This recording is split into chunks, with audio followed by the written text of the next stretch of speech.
أعوذ بالله من الشيطان الرجيم.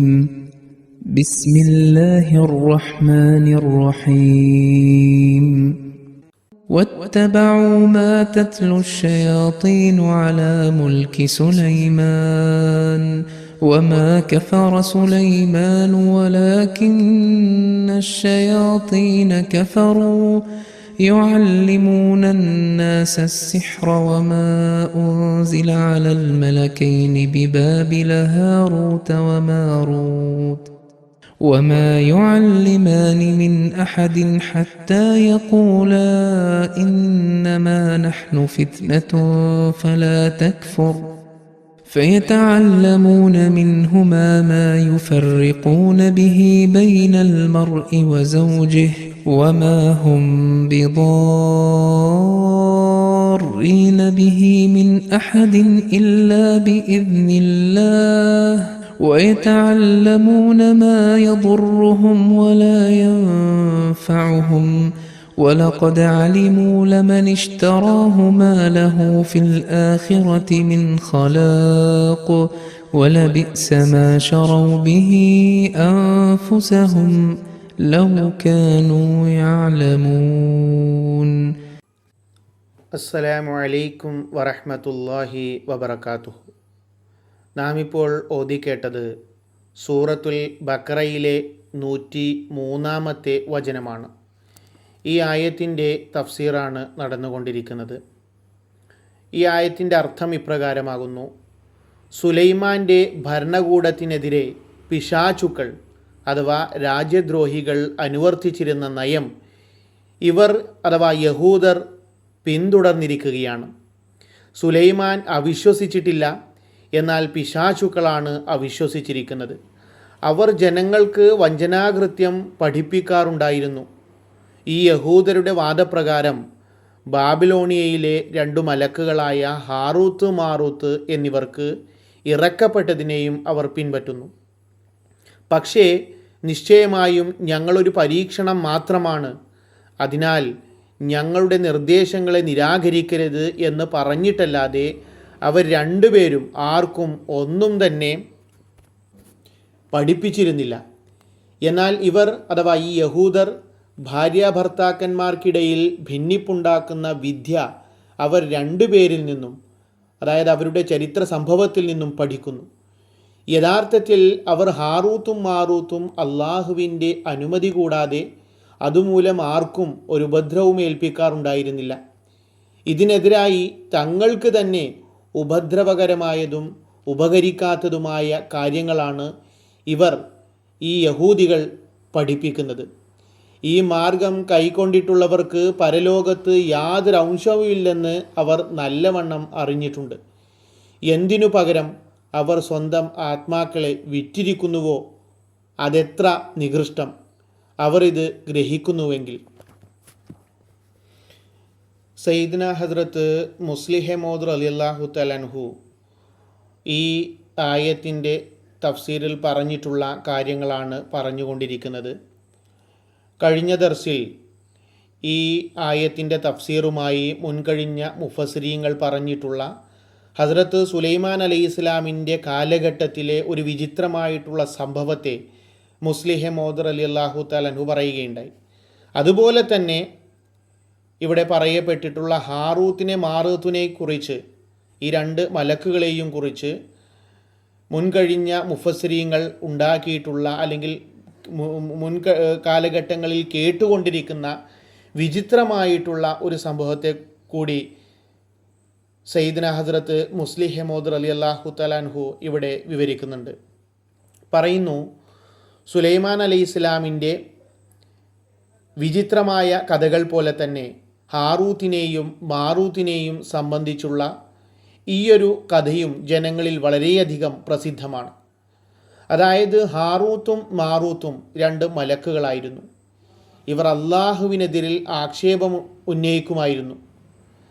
ആദം അലൈഹിസ്സലാമിൻ്റെ ആ സംഭവത്തിൽ മലക്കുകൾ പറഞ്ഞ കാര്യം തന്നെയാണ് ശരിയായത്. മലക്കുകൾ അള്ളാഹുവിനോട് പറഞ്ഞിരുന്നു, അതായത് ഭൂമിയിൽ അക്രമം നടത്തുകയും രക്തം ചിന്തിക്കുകയും ചെയ്യുന്നവരെയാണോ നീ സൃഷ്ടിക്കാൻ പോകുന്നത്? അപ്പോൾ അള്ളാഹു പറഞ്ഞു, നിങ്ങൾക്ക് ഇത് സംബന്ധിച്ച് അറിവില്ല എന്ന്.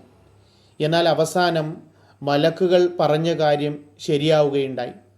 അതായത് ആദമിൻ്റെ സന്തതികൾ ശൈത്താൻ്റെ അധീനതയിൽ അഥവാ ശൈത്താൻ്റെ വലയിൽ പെട്ടുപോവുകയുണ്ടായി. ആ മലക്കുകൾ അള്ളാഹുവിനോട് പറഞ്ഞു, ഞങ്ങളായിരുന്നു ഈ ഭൂമിയിലെങ്കിൽ ഇതൊന്നും തന്നെ സംഭവിക്കുമായിരുന്നില്ല എന്ന്.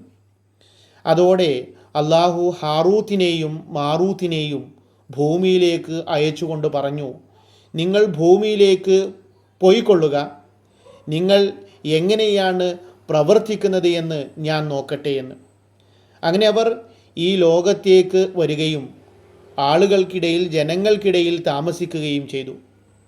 അവർക്ക് ഇസ്മി ആസമും അതുപോലെ തന്നെ സിഹറും അറിയാമായിരുന്നു. അവരാളുകൾക്ക് ഈ സിഹർ പഠിപ്പിച്ചു കൊടുക്കാൻ തുടങ്ങി. ജനങ്ങൾ സ്വയം അത് അറിഞ്ഞുകൊണ്ടാണ് ആ കുഫ്ർ സ്വീകരിക്കുന്നത് എന്ന് അള്ളാഹുവിനെ ധരിപ്പിക്കുന്നതിന് വേണ്ടി അവർ ജനങ്ങളോട് പറയുമായിരുന്നു, ഇത് പഠിക്കുന്നത് നിഷിദ്ധമാണ്. സിഹർ എന്ന് പറഞ്ഞു കഴിഞ്ഞാൽ ജാലവിദ്യ എന്ന് പറയുന്ന എന്നാണ് മലയാളത്തിൽ അതിന് പരിഭാഷപ്പെടുത്തുക. അപ്പോൾ ഈ ജാലവിദ്യ പഠിക്കുന്നത് നിഷിദ്ധമാണ് എന്ന്. ഇതിലൂടെ മനുഷ്യൻ കാഫിറായിത്തീരുന്നു, നിഷേധിയായിത്തീരുന്നു എന്നൊക്കെ. അതുകൊണ്ട് ഇനി ആഗ്രഹമുള്ളവർ പഠിക്കുകയും അല്ലാത്തവർ പഠിക്കാതിരിക്കുകയും ചെയ്യുക. പക്ഷേയെങ്കിൽ ജനങ്ങൾ അത് പഠിക്കുമായിരുന്നു. അവർ പുരുഷന്മാർക്ക് മാത്രമായിരുന്നു ഈ ജാലവിദ്യ പഠിപ്പിച്ചു കൊടുത്തിരുന്നത്. ഇത് സ്ത്രീകളുമായുള്ള അകൽച്ചയ്ക്കും ഇടർച്ചയ്ക്കും ഇടവരുത്തി. ഈയൊരവസരത്തിൽ സുഹ്റ എന്നു പേരുള്ള വേശ്യയായ സ്ത്രീ ഇസ്മി ആസം പഠിക്കുന്നതിന് വേണ്ടി വരികയുണ്ടായി. ആ സമയത്ത് ഹാറൂത്തും മാറൂത്തും അവരോട് ഇഷ്ടത്തിലായി, അല്ലെങ്കിൽ ഹാറൂത്തിനും മാറൂത്തിനും അവളോട് ഇഷ്ടം തോന്നുകയുണ്ടായി. അങ്ങനെ ഒരു ദിവസം അവൾക്ക് മദ്യം നൽകുകയും അവർ അവളുമായി വ്യഭിചാരത്തിൽ ഏർപ്പെടുകയും ചെയ്യുകയുണ്ടായി. അപ്പോൾ അള്ളാഹു അവരോട് ചോദിച്ചു, ഇനി നിങ്ങൾ പറയുക, ഇതിന് ശിക്ഷയായിക്കൊണ്ട് ഈ ലോകത്ത് തന്നെ ഒരു കിണറ്റിൽ തൂങ്ങിക്കിടക്കാനാണോ അതോ ഖിയാമത്ത് നാളിൽ ശിക്ഷയ്ക്ക് വിധേയപ്പെടാനാണോ ആഗ്രഹിക്കുന്നത്? അവർ അള്ളാഹുവിൻ്റെ ശിക്ഷ ഉപരിലോകത്ത് കണ്ടിട്ടുണ്ടായിരുന്നു. അതിനാൽ അവർ പറഞ്ഞു, ഞങ്ങൾക്ക് ഈ ലോകത്ത് തന്നെ ശിക്ഷ തന്നാലും. അങ്ങനെ അള്ളാഹു അവരെ ബാബിലോണിയയിലുള്ള ഒരു പൊട്ടക്കിണറ്റിലേക്ക് തള്ളിവിടുകയും ഇന്നും അവർ ആ പൊട്ടക്കിണറ്റിൽ തൂങ്ങിക്കിടക്കുന്നുണ്ട് എന്നും അതുപോലെ സുഹ്റ എന്ന ആ സ്ത്രീ നക്ഷത്രമായി കൊണ്ട് ആകാശത്തേക്ക് പോയി എന്നും ആളുകൾ വിശ്വസിക്കുന്നു. മാത്രമല്ല ആകാശത്ത് കാണുന്ന നക്ഷത്രം ആ സ്ത്രീയാണ് എന്നാണ് ഈ ആളുകൾ വിശ്വസിച്ചു പോരുന്നത് എന്നും കൂടി മുസ്ലിം മൗദ് റളിയല്ലാഹു തആല അൻഹു പറയുകയുണ്ടായി. തുടർന്ന് പറയുന്നു, കശ്മീരികൾ ഈ സംഭവവുമായി ബന്ധപ്പെട്ട് പരിധി ലംഘിച്ചുകൊണ്ട് പറയുകയാണ്. അവർ പറയുന്നത് ഹാറൂത്തും മാറൂത്തുമുള്ള കിണർ കശ്മീരിലാണ് എന്ന്. ഈ സംഭവങ്ങളൊക്കെ സമർപ്പിച്ചുകൊണ്ട് അവർ ഈയൊരു നിഗമനത്തിലാണ് എത്തുന്നത്. അതായത് മുൻകഴിഞ്ഞ മുഫസ്സിരീങ്ങൾ മലക്കുകൾ എന്ത് ആക്ഷേപമാണോ ഉന്നയിച്ചത് അത് ശരിയാവുകയുണ്ടായി. അള്ളാഹു ആദ്യം ആദമിനെ അയച്ചു, എന്നാൽ ആദമിൻ്റെ സന്തതികൾ വഴിപിഴക്കുകയുണ്ടായി. അതിനുശേഷം അള്ളാഹു 2 മലക്കുകളെ അയച്ചു, എന്നാൽ മനുഷ്യരുടെ കാരണത്താൽ അവരും വഴിപിഴക്കുകയുണ്ടായി. അവരുടെ ഈയൊരു നിഗമനം തികച്ചും തെറ്റാണ്. അള്ളാഹു വിശുദ്ധ ഖുർആനിൽ വ്യക്തമായ വാക്കുകളോടുകൂടെ പറയുകയുണ്ടായി, മലക്കുകളെല്ലാവരും തന്നെ നല്ലവരാണ്, അള്ളാഹുവിനെ ധിക്കരിക്കുന്ന സ്വഭാവം അവരിലില്ല. എന്നാൽ മനുഷ്യരാകട്ടെ ചിലർ നല്ലവരും ചിലർ മോശപ്പെട്ടവരുമാണ്. എന്നാൽ മലക്കുകളെ സംബന്ധിച്ച് അള്ളാഹു പറയുന്നത് വയഫ്അലൂന മാ യുഅ്മറൂൻ, ഏതൊരു കൽപ്പനയാണോ അള്ളാഹു അവർക്ക് നൽകുന്നത് അത് അവരപ്പടി അനുസരിക്കുന്നവരാണ് എന്ന്. എന്നാൽ ഇവരുടെ ഈ കഥകളിൽ നിന്നും മനസ്സിലാകുന്നത് മലക്കുകൾ അള്ളാഹുവിൻ്റെ കൽപ്പനകളെ വ്യക്തമായി ധിക്കരിക്കുന്നു. വേശ്യയായ സ്ത്രീ മലക്കുകൾക്കെതിരിൽ സുഹ്റയായി മാറുന്നു. അങ്ങനെ ആ മലക്കുകൾക്ക് ശിക്ഷ എന്നോണം ഒരു പൊട്ടക്കിണറ്റിലെ തൂങ്ങിക്കിടക്കേണ്ട ഒരു സാഹചര്യം വന്നു. ചില ആളുകളാവട്ടെ ഞങ്ങൾ അവരെ ബാബിലോണിയയിലെ ആ കിണറ്റിൽ തൂങ്ങിക്കിടക്കുന്നതായി കണ്ടിട്ടുണ്ട്, അവിടെ ഞങ്ങൾ സിയാറത്ത് നടത്തിയിട്ടുണ്ട് എന്നൊക്കെ പറയുകയുണ്ടായി. അപ്പോൾ ഈ പറഞ്ഞ കഥകളൊക്കെ, ഈ ദർസിൽ പറഞ്ഞതും മുൻകഴിഞ്ഞ ദർസിൽ പറഞ്ഞ കഥകളുമൊക്കെ മുൻകഴിഞ്ഞ മുഫസ്സിരീങ്ങൾ വിവരിച്ചിട്ടുള്ള കെട്ടുകഥകളാണ്. മുസ്ലിം മൗദ് റളിയല്ലാഹു തആല അൻഹു പറയുകയുണ്ടായി, ഇതെല്ലാം തന്നെ കെട്ടുകഥകളും അസംബന്ധങ്ങളും മാത്രമാണ്, അതിലുപരിയായിക്കൊണ്ട് ഇതിൽ ഒരു യാഥാർത്ഥ്യവുമില്ല എന്ന് മുസ്ലിം മൗദ് റളിയല്ലാഹു തആല അൻഹു പറയുകയുണ്ടായി. ബാക്കി ഇൻഷാ അല്ലാഹ് അടുത്ത ദർസിൽ കേൾപ്പിക്കുന്നതായിരിക്കും. വാഖിറു ദഅവാന അനിൽ ഹംദുലില്ലാഹി റബ്ബിൽ ആലമീൻ.